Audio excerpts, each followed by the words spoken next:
ఆహారపు అలవాట్లంటే balanced food ఒకటే తీసుకోవాలండి తల్లి. ఒకటే రకమైన ఫుడ్ కాకోకుండా బ్యాలెన్స్డ్ ఫుడ్ అన్నీ కూడా ప్రోటీన్, కార్బ్స్, విటమిన్స్, మినరల్స్ అన్నీ వచ్చేటువంటి ఫుడ్ ఒకటి తీసుకోవాలి. మనకు అంగన్వాడీలో చక్కటి టేక్ హోమ్ రేషన్ ఇస్తాము.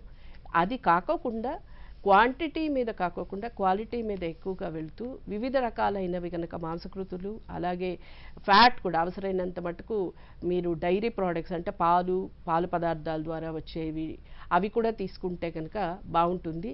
కానీ తల్లికి ఒక ఆహారం ఒక్కటే కాదండి, ఆ సమయంలో మినిమం వ్యాయామం ఉండాలి.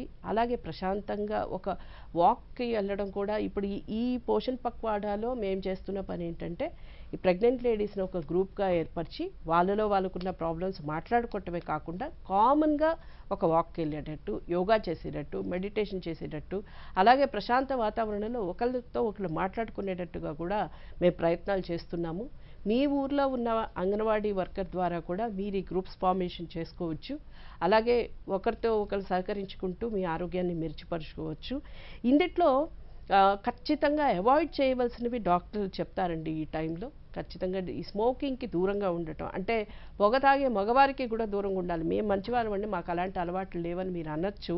నేను చెప్పేది ప్యాసివ్ స్మోకింగ్ కూడా ఇంపార్టెంటే.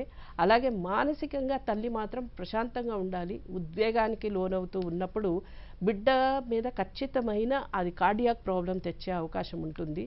తల్లి ప్రత్యేకంగా నవ్వుతూ కాకపోయినా అట్లీస్ట్ ఒక టార్చర్ని అనుభవిస్తూ ఒక టెన్షన్ని అనుభవిస్తూ మాత్రం ఖచ్చితంగా ఈ టైంలో ఉండకూడదు. అది చాలా చాలా ఇంపార్టెంట్. అత్తగారిని ఇది గమనించాలని నా ప్రత్యేకమైన కోరిక.